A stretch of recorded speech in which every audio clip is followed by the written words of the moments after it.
you can ignore your kids for even an hour, I think that's worth $3,500. This is We Have Concerns. Hi, Jeff Cannata. Hi, Anthony Carboni. Hello, concerned citizens. How's your penmanship, Jeff?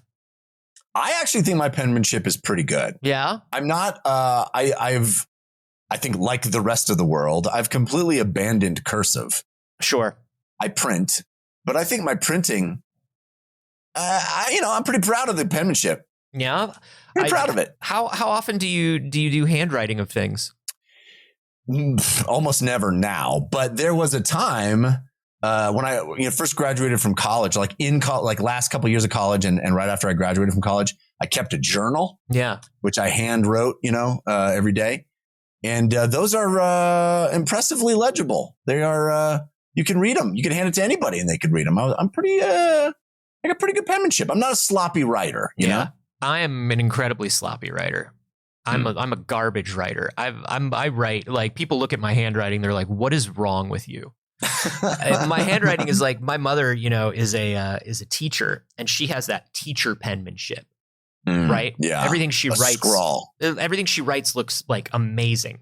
Yeah. Like just like perfect. And when you look at my handwriting and hers, mine looks like the version of her handwriting that lives under the stairs that the family doesn't talk about. Like, you can tell what it's trying to be, but it's like, it's very bizarro Superman, my handwriting. I know this is so normcore of me to say, but my wife will give me a handwritten list of groceries to purchase. And wow. I know. Now, you both have telephones, right? Cellular telephones. Yeah, but honestly, this literally happened yesterday when she was like, do you want to just type this in? Do you want me to just text you this? I'm like, no, because pulling out my phone, unlocking my phone, looking at the thing, putting the phone back in the pocket, then pulling it out and looking at the next thing. It's easier if you just write it on a piece of paper. I put that piece of paper in the grocery cart and I can just look at it. Well, it's easier for you. It's harder for her. Yeah, but that's not what this is. We're talking about me right now. Right. And anyway, but the point is, her penmanship I find very difficult to make out. Oftentimes I will get the wrong grocery. And again, all of this could have been fixed if she just allowed her to text it to me. But I can't be bothered. I would have pegged her for having clean handwriting. I would too. I think she does the cursive, and sometimes an L can look like an E, or I get confused. Yeah. Do your kids, is cursive part of the thing that they're going to learn, or is that gone? Because I heard that it's pretty much gone. I think it's pretty much gone, but it's funny. It's funny that you bring this up, because just a couple of days ago, I picked my son up from school, and on the car ride home, I don't even remember how it came up, but he said something like, "Oh, we're not allowed to use cursive in second grade." And I was like, "You know cursive?" He's like, "No." I was like, "Well, then what does it matter if you're not allowed to use it?" And I don't even know what the context of that conversation was, but that implied to me that at some point they will be using cursive, but maybe not. I wonder if it's like, we're not allowed to use cursive. I wonder if that's like an internalization of like, we don't use cursive, or we don't, know, who knows? It's possible. The thing that's funny to me, has always been funny to me about cursive, is that cursive is just the lazy way of writing printing. It's literally just, I didn't pick up my pen. I just left it on the page and kept going. And somehow that got turned into high art. Well, it's the uniformity. We all move the pen in the same way theoretically. Yes, but that way the way that you connect an E and an F and the way that I connect an E and an F doesn't make it illegible for each other, because we're connecting it the same way theoretically. Right, but you know that we started with letters. Yeah. And somebody just got too lazy to lift their damn pen. And so it turned into cursive, and then that had to be taught to people. Well, it's like, this is the proper way to not lift your pen. Just lift your pen, bro. But we were writing missives, Jeff. We were missives and screeds, and we were sending them off with messengers, because there were no typing machines. And so we had to learn how to write as quickly as possible, because our feelings for the new young lady who lives at the estate up the hill We had to dash off the missive as fast as our heart would allow. I guess that's true. That's the only way to do it. I didn't think of it that way. I didn't think of the heart, the heart's role in all of this. You have to, Jeff, you have to think of the heart, the head and the heart and the handwriting.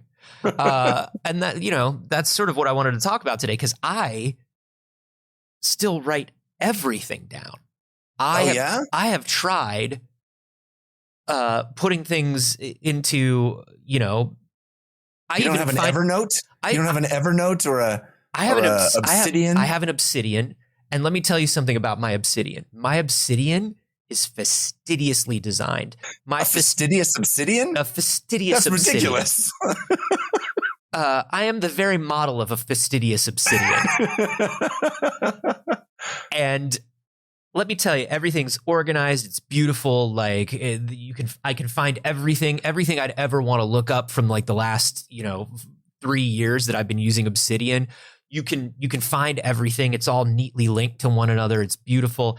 I never use it. What I do is like once every couple weeks, I copy things from my notebook into the Obsidian when I start a new notebook.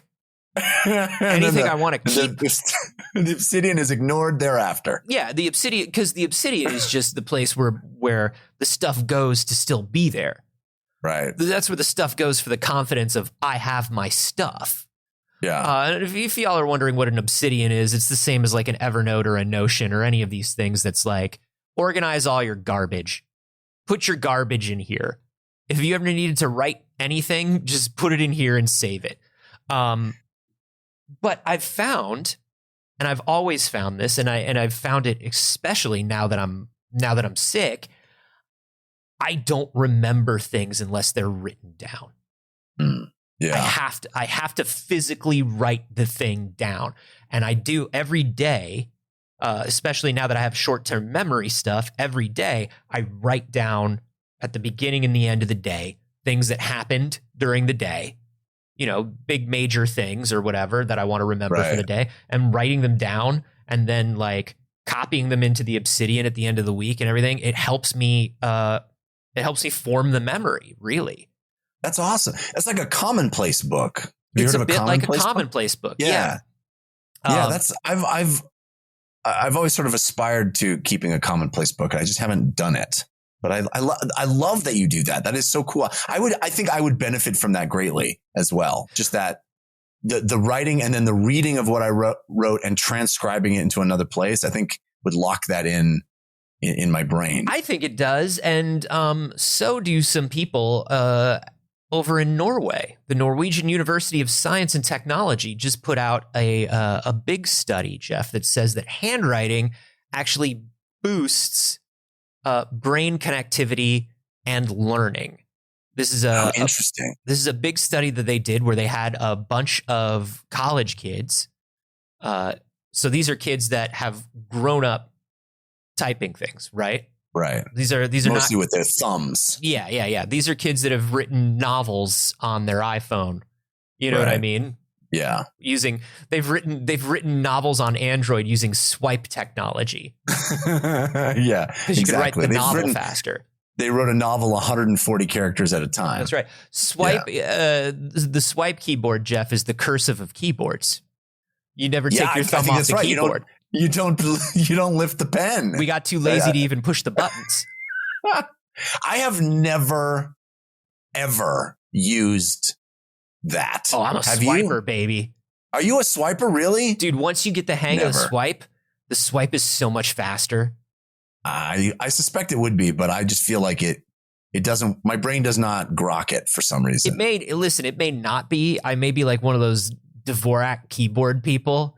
One of those alternate layout keyboard people that's like, I'm telling you, you gotta, once you move the H off of the home row and you put it on the top, like you type 30 times faster. I might be one of those people. It may just feel faster to me. But I'm telling you, I feel like the swipe is real fast. Anyway, these kids are swipers. They've never had to listen. They've never held a pencil in their hand in their lives. They've never had to.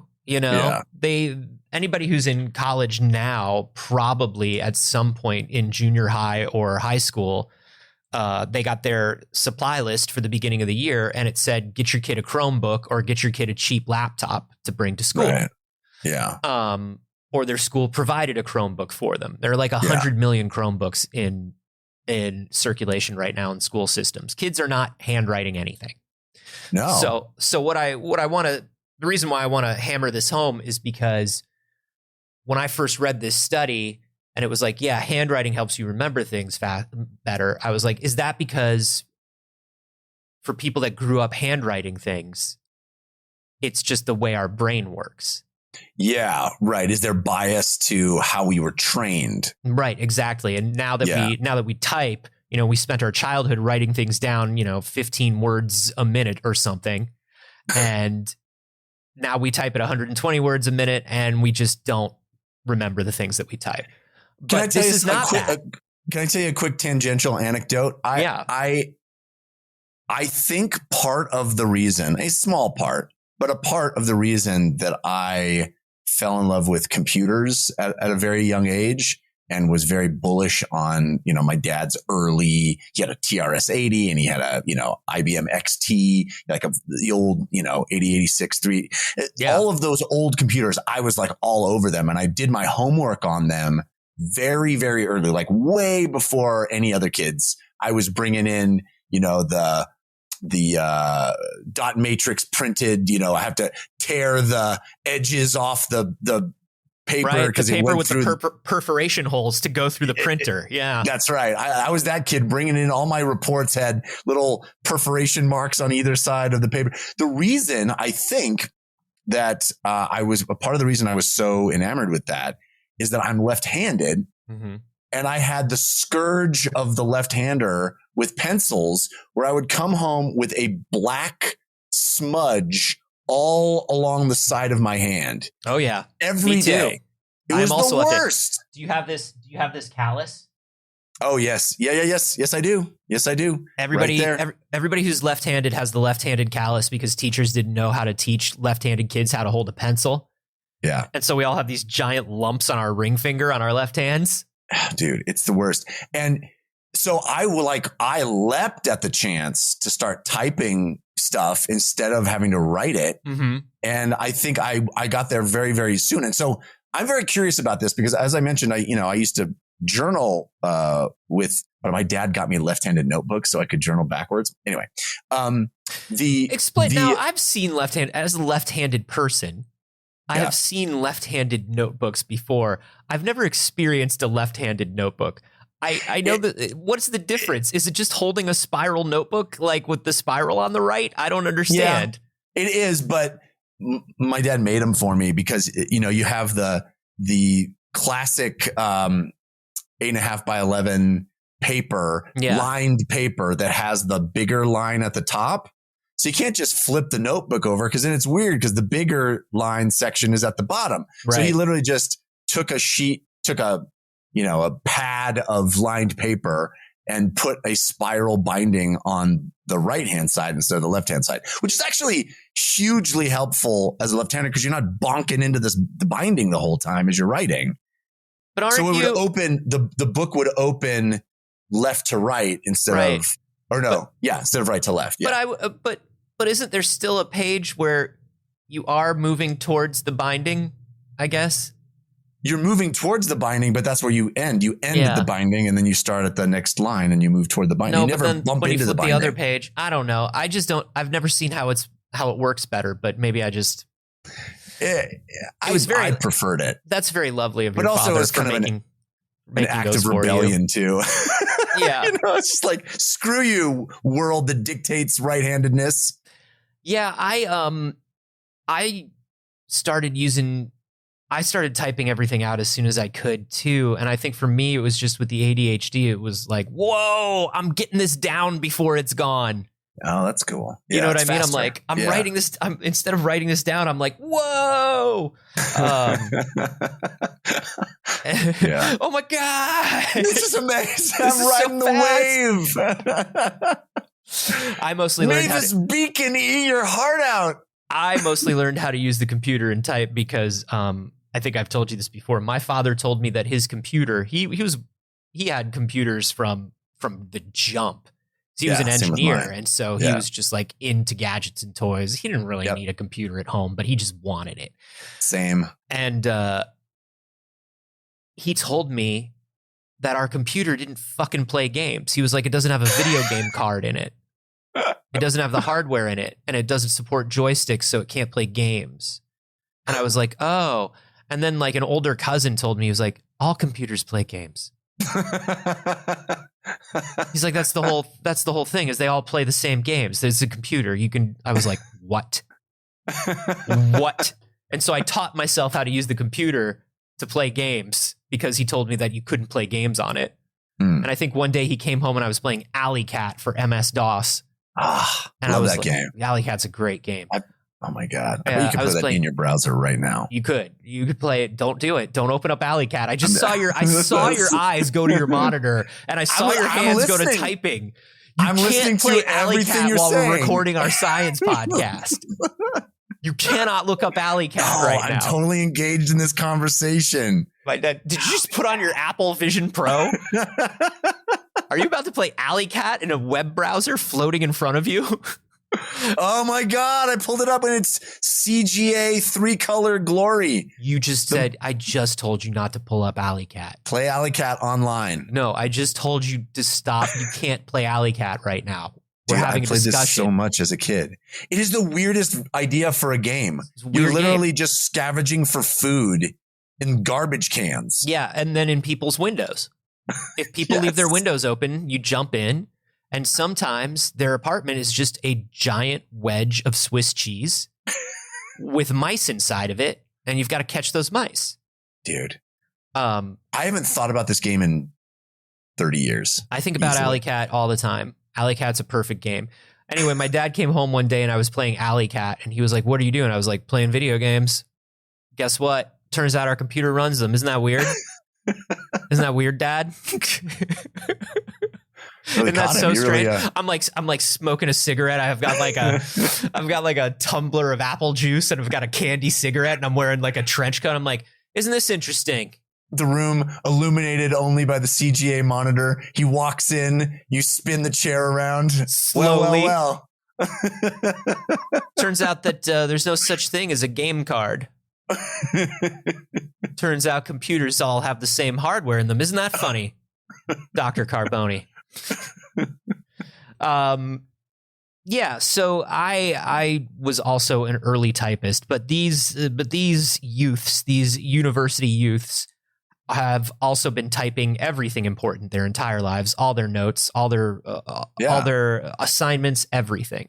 So does this mean you and I just don't remember anything we've ever done? Yeah, I blame the trauma. The lies from your father. Yeah. It started with the lie about the game card. And then it just kept going. So these kids are kids who type, but they were split into two groups, as science is wont to do. And one was asked to type concepts. The other was asked to write concepts with a stylus on a digital. And those ones groaned heavily. We've got put in the wrong group. And they were all connected to an EEG and asked to just like take notes on a thing, take notes on these concepts, figure out like what's going on. They wanted to find out if the actual process of forming letters by hand resulted in greater brain connectivity. They wanted to see that by actually writing the letters, are brain patterns different? Not just different, but are they more elaborate? And do they happen in different parts of the brain than when you're typewriting on a keyboard? I love this because I assumed you were going to tell me this study then quizzed them on their retention. And I thought that was going to be, the typical modus operandi for doing one of these. But I love the fact that we're actually looking at brainwaves and seeing what is tickled in your cerebellum. You know what I'm saying? I think without that stuff, because the first thing when I saw this study, the first thing I thought was, is this because, we grew up handwriting things, and they tested it on people who grew up handwriting things. And the second thing I thought was, well, what if some kids are just better note takers than others? Some people are better at taking notes. Some people are better at remembering concepts. Some people are just going to do better at that naturally, no matter what form you have them take notes on. And so how do you figure this out? And the idea is like, no, we're looking at brain activity. Yeah. And what they did, they hooked them up to these high density EEGs, right? So electrical activity is basically measured in the brain using, it's the net. It's the one that's the net on the head. Yeah. The real cyberpunk looking one. Yeah. And this is the one that like, they're wild now. These little nets now have like 256 sensors sewn into the net now. Like they're small. Sick. Like we're always talking about like functional MRIs and things like that for like brain. Yeah. But like these EEG caps now are doing crazy amounts of data. See, first we had the CGA EEG with only 4 sensors, and then we went to EGA. Right. 16 EEGs with the 16 sensors. Now we're all the way up to VGA. Right. With the 256 sensors. But out of a palette of 1,000. Yeah. Yeah. That's what's important is you gotta mention that it's a palette of 1,000. That makes it seem impressive. So basically, connectivity of different brain regions. Basically, different brain regions working together increased when participants wrote by hand, but not while they typed, which means more of your brain is activated, and not just activated, but working together when you write things down. Is that better? Like, it feels like maybe that means it's harder work for your brain, because maybe part of the brain is like, I got to move my hand and I got to, does that equal, just because more of the brain's working together? I don't feel like that necessarily means that it's better. Yeah, I wondered about that too, right? Because just because certain areas of the brain are working together, well, if part of my brain is just doing the fine motor skills of working the pencil, and the other one is doing the I've got to remember this fact, how do the two working together work towards anything better? Yeah, I got the part of my brain that's worried about smudges, Yeah, smudge brain. That's not going to be that smudge brain. That's not going to be activated when I'm typing, Yeah, that's the thing is smudge brain is super activated in left-handed people during this study. That's right. Yeah.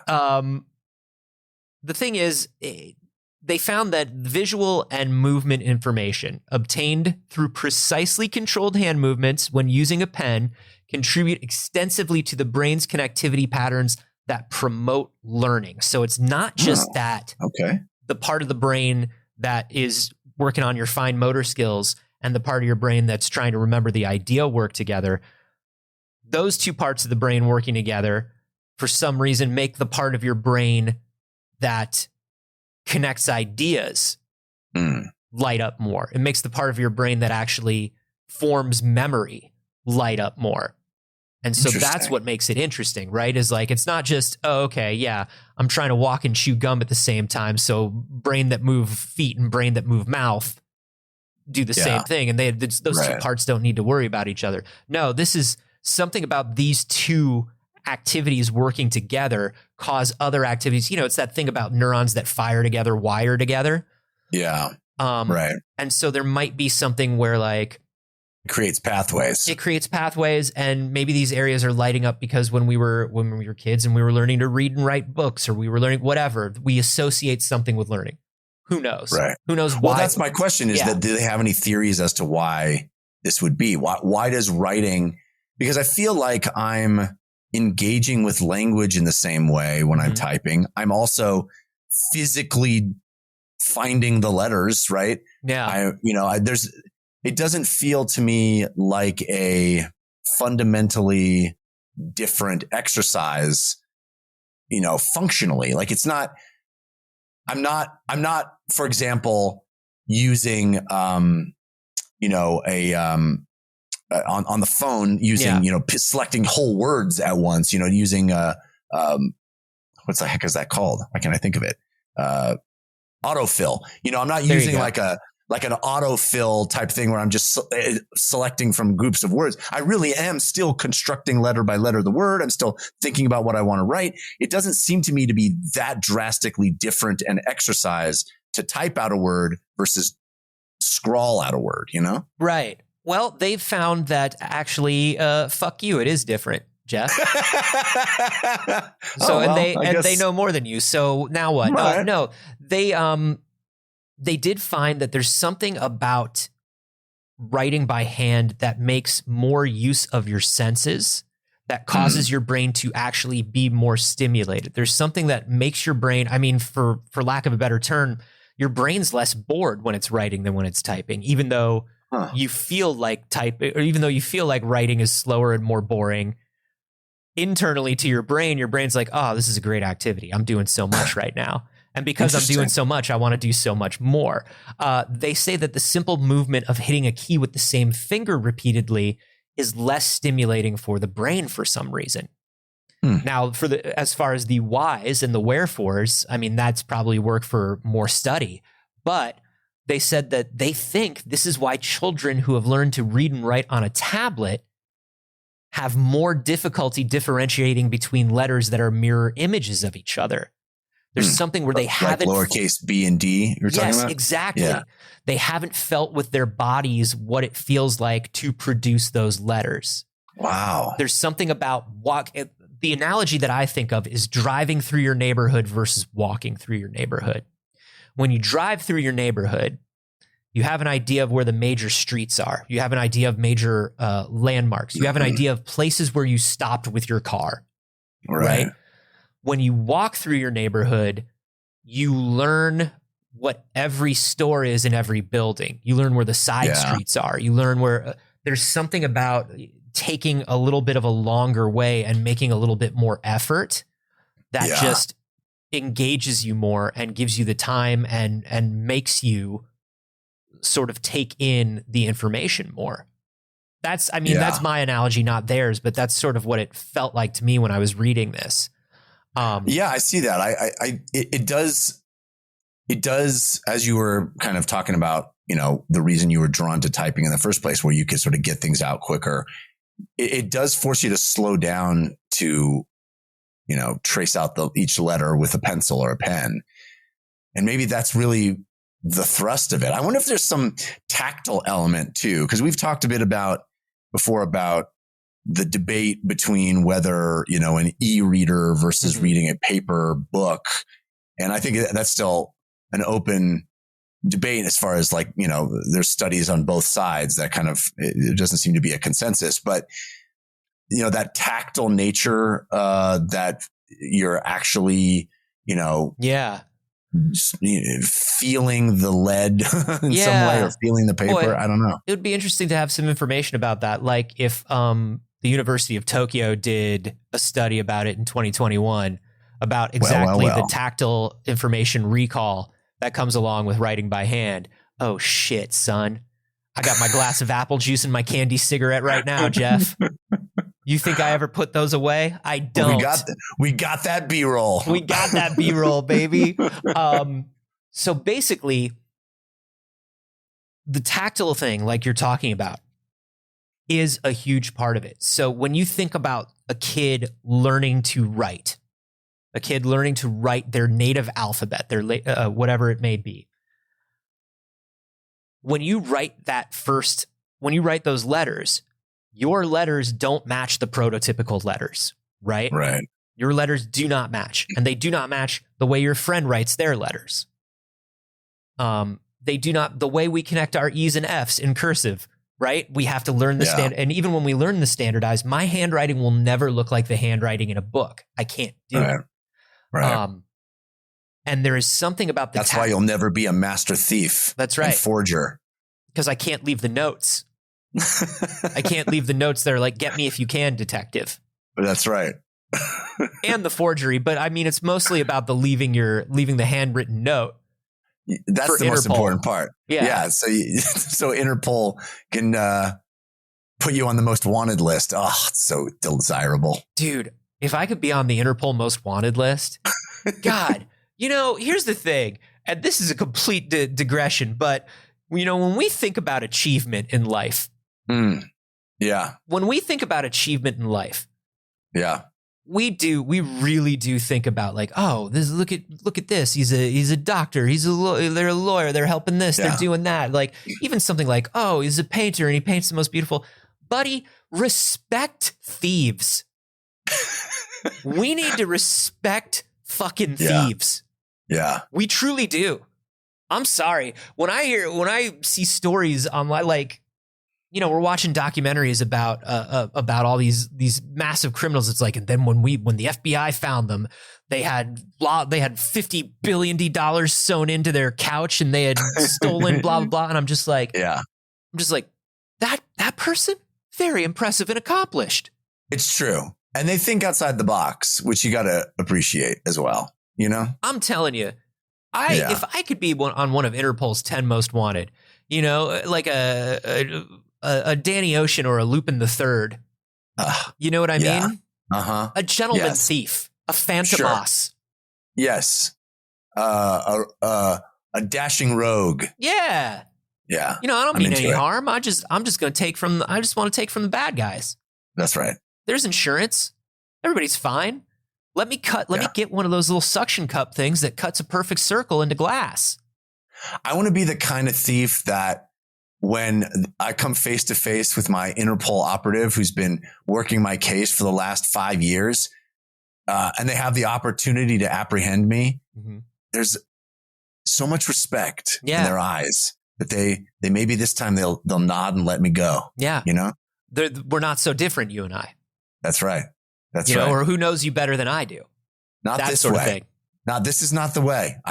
This isn't a clean finally get. Apprehend you. Yeah. This isn't a clean get. If I got you on this, it wouldn't be worthy of our dance. That's right. Our dangerous tete-a-tete. That's right. That's exactly what it is. Handwriting.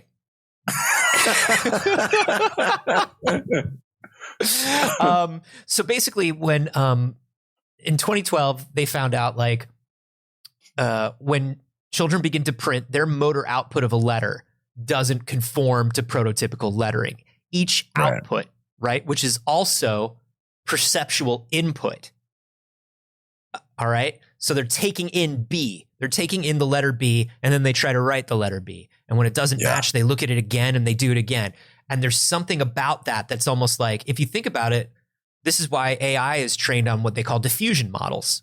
Right. I'm going to show you 1 billion letter Bs. Can you can you look and figure out through context what a letter B is? Yeah. And that's just completely absent when you press a button and the B is perfect. That's right. Yeah. That's right. The study by the University of Tokyo showed that subjects who recorded calendar event information on paper shown more brain activity than those who recorded the same information onto a smartphone. And when they attempted to recall the details about that calendar information later, they recalled and entered the information 25% faster when writing it by hand. Wow, this makes so much sense all of a sudden, and it completely explains that whole diatribe I went on where I said, oh, it doesn't seem that much different. No, it is 100% different because you're actually constructing each letter. You have to form the letter and it can be wrong. That notion alone just blew my mind because you're absolutely right. As much as I'm still crafting a word out of letters, each letter is inherently effortless. Yeah. There's a frictionless, this is why we love the devices we have. There's something frictionless about it, right? If I want to write out a script for something, or if I want to write out a report for school or a paper for work, every tool is made to make that as frictionless as possible. I'm typing as quickly as I can. We're using a uniform font that's easy to read. We are auto-correcting, like you said. If I write the word incorrectly, it doesn't matter that I wrote the word incorrectly. The computer's going to fix it. Yeah. I don't even there's less conscious thought, which is great. Stream of consciousness for getting something down quickly, for getting your work done. relying on the information that you already know, the internal knowledge that you already know, frictionless is great for that, right? Yeah, right. But the friction is what helps you learn and retain. Yeah. Doing it by hand is what, like the Professor Sakai here from the University of Tokyo says, digital tools have a uniform scrolling up and down, a standardized arrangement of text and picture size like on a web page. But if you remember a physical textbook printed on paper, you can close your eyes and visualize the photo 1/3 of the way down on the left side of the page, as well as the notes that you put in the bottom margin. There's a physicality, unlike a web page that scrolls forever. Right. There's placement, there's geography. So you're not just using, I want to remember the information. It's not just the facts, something that helps you with the facts. Think about the Mind Palace, right? Remember how when Sherlock came out and everybody was like, the Mind Palace. Everybody was like, I have a Mind Palace. And it's like, fuck you, Dave. You don't have a Mind Palace. Stop that. That's so rude of you to even say that. Do you remember when people were like, oh, I'm going to try this Mind Palace thing? I reference that all the time. I reference Mind Palace all the time. One of the things I would talk about in being people ask me about, being a DM for D&D. And it's like, I talked about the Mind Palace. It's like theater of the mind. You want to have a location that your characters have entered, created in your head first, and look in every nook and cranny so that when, Anthony is sitting there at the table and said, hey, I want to pull open the window shade. You know what's behind it. You know what's through that window. You know what's underneath that table. You got it all built in your head, so you're not having to improvise on the fly. You really thought it through. Yeah. So I've never been able to use the Mind Palace thing or the theater of the mind thing. I'm very like aphantasic. Like I don't have, the test where it's like close your eyes and picture an apple. How well rendered is the apple? Can you see the color? Can you say? I don't see shit, dude. So like the Mind Palace doesn't really work for me because I can't close my eyes and picture a physical space. Interesting. But there is something like, it's funny because I was talking with a friend about this. I can, if I read a book or I read a magazine, I don't see the layout, but I do remember spatially the layout, the same way I spatially remember the layout of my apartment. And there is a secondary layer of information. And when you have multiple layers of information working together, you're more able to fully construct a memory. So it's not just the article that I read. Every article that I read on my monitor sitting at this desk feels the same because they're all scrolling by on this monitor, on this desk, going forever. And I know that there's a photo, but I couldn't tell you what point of the article they put in the photo. But when I'm flipping through a book, it all comes together. And I remember the things that I read in a book so much better. Have you ever wanted to share a piece of social media that you just scrolled by? You scrolled by it the first time and you chuckled at it. And then you're like, oh man, I'd like to tell someone about this. Let me find it in my feed. And you have no idea where it is. Dude, there's like, nothing.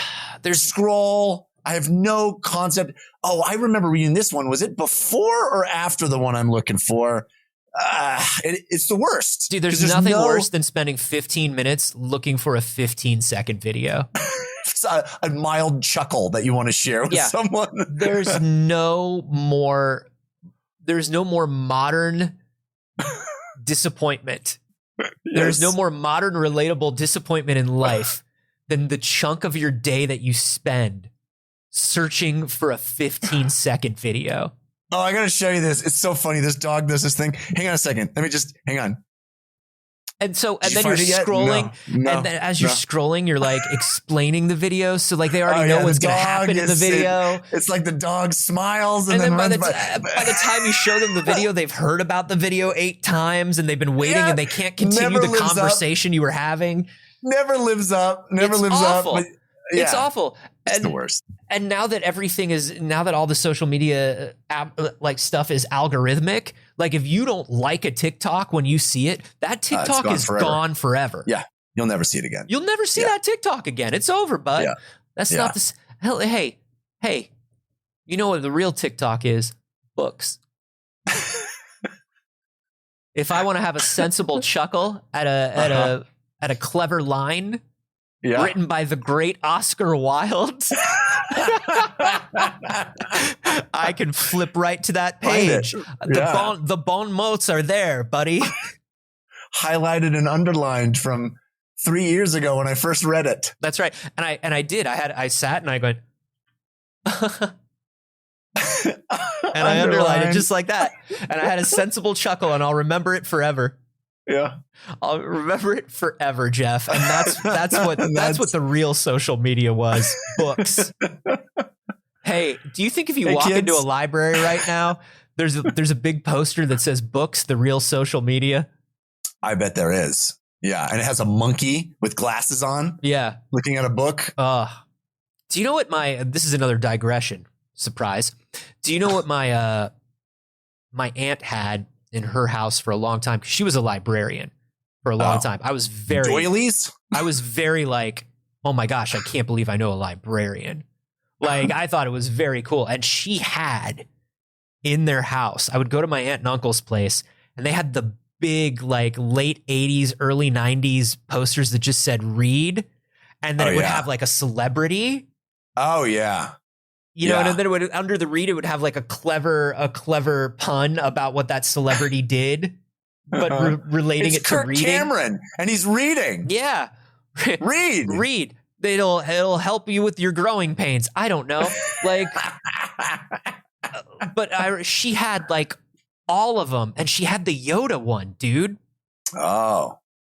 I was like, you must. Yeah, I was like, whoa. And I didn't believe, as a kid, I did not believe that Yoda could read.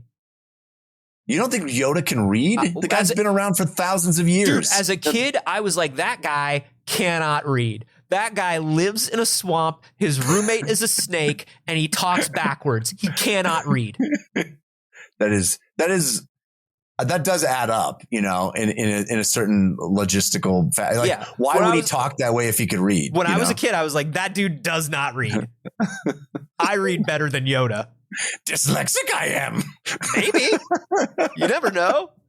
But then I remember my mom said something to me that I thought was very interesting, where she was like, well, what if Yoda's like your grandma, where he talks weird? I wish Yoda was my grandma. He talks weird, but he can read and write and understand like 5 or 6 languages.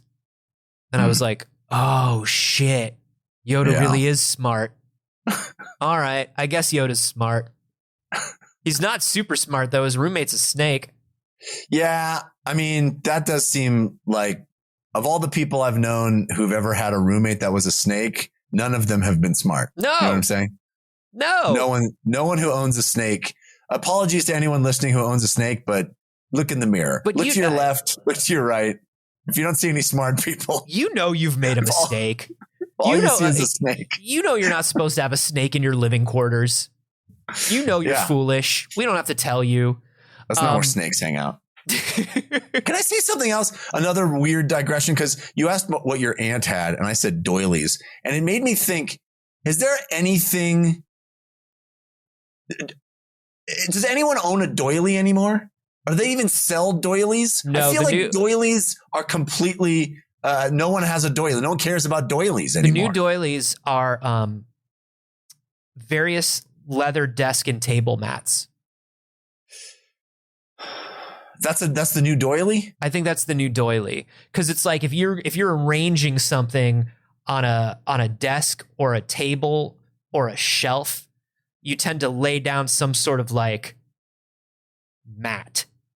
I guess. I don't know. I feel like if you told me to get a doily, I would have no idea what. I guess Amazon. I think millennials killed the doily industry. They killed the doily and coaster industry. Stop having so much avocado toast and buy a doily. Can I tell you, my mother comes and visits, and I cannot get her to use a coaster. Really? Yeah. I'm always like, she'll go to put something down, and I just throw a coaster underneath it. I'm like, the coasters are right here. Maybe you should try doilies. Maybe I should. You can go to the fanciest restaurant. Doilies were never in a fancy restaurant. Yes, they were. A doily would be, you'd have a cup and saucer, and on the saucer between the cup and the saucer would be a doily. No, dog. At a fancy restaurant? I feel like that's my definition. Are you thinking of the movie With Nail and I? You're probably thinking of the movie With Nail and I, starring Richard E. Grant. Richard E. Grant, yeah. Probably. I mean, I genuinely. There's the part where they go to the fancy tea place, and they have doilies, and they say, "We're not drunks, we're millionaires." Yeah, that's funny. Yeah, and probably there was a doily there, and you pictured it, or maybe like what's her name from the Ministry of Magic, from the Turf Wizard stories. Dolores Turf Wizard was her name. Anyway, shut up. Handwriting. So no, typing does not have the same cognitive effects. And there is a stronger brain activity, not just writing, Jeff, but this same 2021 study from the University of Tokyo showed that there is stronger brain activity and more retention writing on paper with a pencil than there is writing on a tablet with a stylus. So even if you have the fakey notebook up on your screen and you're writing, you're not going to remember it. You'll remember it better than you would if you were typing, but not as well as you would in a real notebook. And you even get more retention if you have to chisel it into a stone tablet. That's right. If you carry around a wax and clay tablet, like the Romans, like the Roman Empire, and you scratch it into a clay tablet so you remember it, and then after you deliver the message, you press into the clay to erase it. Even more retention. I want to make a wax tablet. Is that weird? Yes. Yeah, it is, isn't it? It is weird. It's fucking weird. Is it more or less weird than having a snake? I think it's more weird, but less stupid. All right. Yeah. Yeah. Because the wax tablet isn't going to eat my other pets. Isn't going to eat your pets or poison you accidentally. My brother. I mean, maybe a wax tablet would poison. If the wax tablet got into your bloodstream, it would probably be just as bad. This is wax, dude. I'm eating one credit card worth of microplastics every week. You think wax is going to hurt me? Yeah. Also, do you know how many of those candy? Do you know that the candy bottles? You're not supposed to eat the bottles. I know. I always did though. I just ate the bottles, dude. I was just eating wax. You bite into it and it shoots all the goop in your mouth, and then you chew the wax. Yeah, this is why when Gushers came out, they were such a big idea. There's such a big idea. Yeah, because it was like, oh, I'm supposed to eat the Gusher. Why didn't they just make these weird wax bottles out of Gusher? Idiots. Anyway, shut up. Handwriting. Oh no, I was gonna say my brother did have a snake. He had a boa constrictor, an albino boa constrictor named Damien. Why? It was cool. It was cool that he had it. Okay. Yeah, he had this cool giant boa constrictor. They're not great pets. Did anyone think it was cool other than his little brother? I mean, yeah, a lot of people. So he used to live on Decatur Street in New Orleans above this goth bar called the Whirling Dervish, which I think is still there. And it's a pretty famous goth bar. And snakes, you know, when they... Are you describing an Anne Rice novel right now? Yeah, kind of. Or real life. So he lived above this bar called the Whirling Dervish. And when they would play the music, the snake would feel the vibrations. Feel them. And... My mind did the same exact thing. And then you said it out loud. Sorry, go ahead. Would escape from his tank and go down to hang out at the goth bar. And let me tell you something. They loved it. Of course. They loved it. It's the only place he could be really accepted. Yeah. You know? No judgment at the goth bar. They would call my brother and be like, hey man, Damien's in the bar again. You got to come get Damien. But they would also love it because, you know, they would just like, they would be wearing Damien and they would like let Damien, you know, it was great. It was great for everybody. Yeah. Handwriting. You should do it, is what we're saying. Do you think this is persuasive enough to make you feel, I mean, you're already kind of doing this. I'm doing it. I'm all in, baby. What about you? Yeah. Should I guess is the way I should phrase this question. Should I transfer all my thing to paper, my entire life, write it down on paper from now on? Here's what I'm going to tell you about transferring your entire life to paper. Don't do it. If you feel like if you feel like you're getting along well enough, yeah, I would say don't do it. relative term. Well enough. I don't know. Like, but yeah, I have a million of these little notebooks. Oh, look how adorable that is. They're great. I love my little notebooks. They are adorable. But like, here's the thing. The thing about the notebooks is, yes, even though you remember you wrote it down and you do have some of that visual memory, right? Where it's like, oh, yeah, I remember seeing this in this book. And so I'll flip to this page of this book and I'll remember the note that I made. That's not a foolproof system. Like any system where the more you are relying on your memory, the less good a system is, right? Because your memory will fail you. Yeah. And that's why at the end of the week, I do the thing where I type my notes from my notebook into the thing. And there will be a lot of times where I'm typing my notes from the week into my Obsidian, and I'll be like, oh shit, I totally forgot that I made a note of that. But that's part of it, right? Is seeing it the second time and then typing it again. I'll be like, oh shit, yeah. And then the other thing about the Obsidian or having like a digital thing is you get to organize stuff after the fact. Like you see I have little tabs and stuff in here. What does that do for me? What does that do for me? There's something in here that doesn't have a tab, that isn't on a list, or the list had to continue to a different page that's disconnected. And like, there should be a better system that you have for recording things. But when you're trying to learn and make memories, when you're trying to learn something, it's probably better for you to write stuff out. Sounds like so much work. Can I just use like a OCR scanner and do I still retain it if I just use object character recognition to scan it into the? What if I told you that I checked the current state of OCR? I told you how bad my handwriting is. Yeah. What if I told you that OCR has not gotten much better at all? Since the 90s? Since like whenever you last looked, it's not better. And like they've got smart notebooks where you write with the special pen and it goes into an app and all that stuff. Let me tell you something. It's still bad. And my handwriting is so bad. When you pair that up with how bad OCR is, I want to show you 2 paragraphs I wrote and what OCR thought I wrote. I looked into this the other day. What? That's hieroglyphics. It literally has Greek characters in it.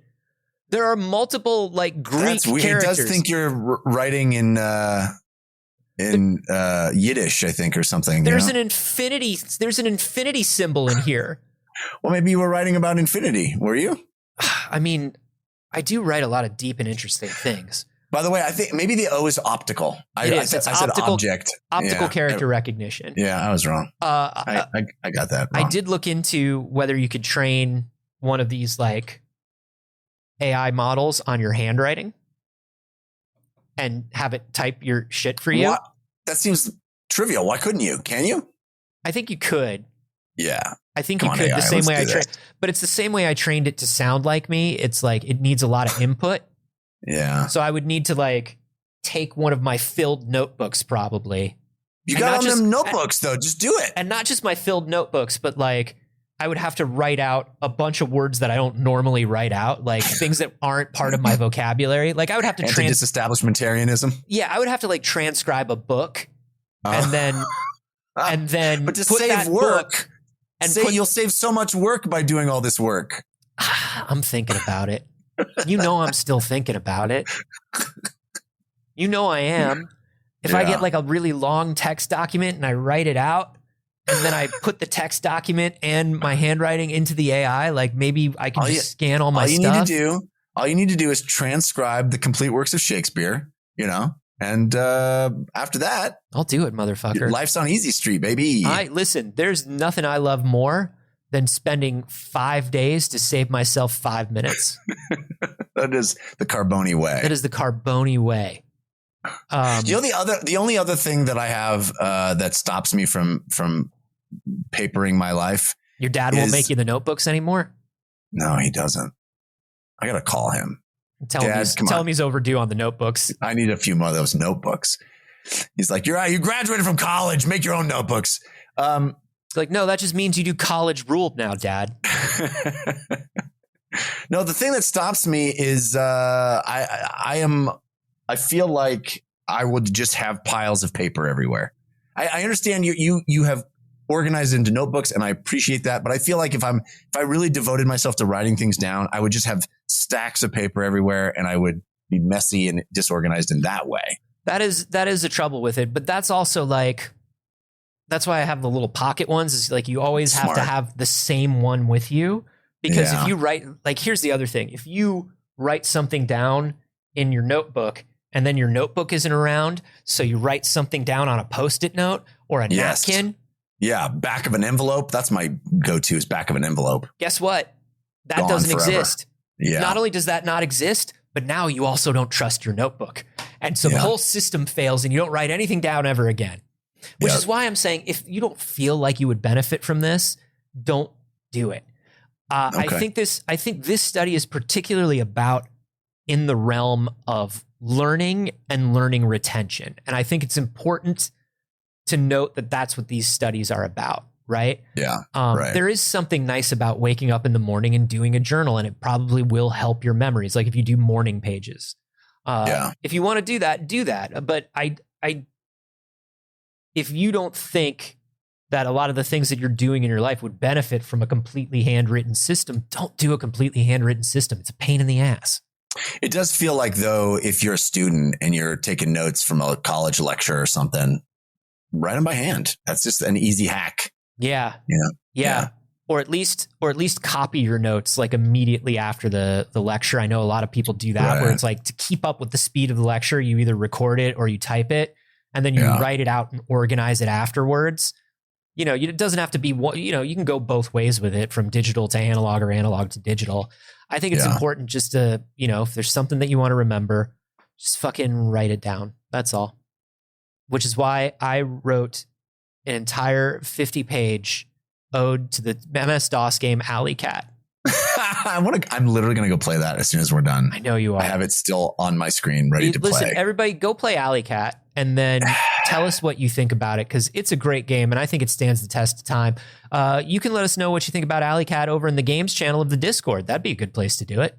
Yeah. You know what you should write down by hand is patreon.com/wehaveconcerns, just to remember it. You know, just write it down on any surface in front of you at this moment, so you remember to go support this show at only $1 a month, $12 a year. That's so little. You can have access to that cool Discord and hang out with cool people talking about cool stuff. Hey, you can't even get a dozen eggs for $12 right now. Am I right? Thanks, Obama. Is that topical humor? Did I do it? It is. It's accurate and topical. Thank you. And in addition to the Discord, where you can hang out with all the other cool concerned citizens, you can pay a little extra and get a little more, including bonus episodes, bonus videos, all kinds of interesting stuff. And you help us continue to make this show. Check out patreon.com/wehaveconcerns.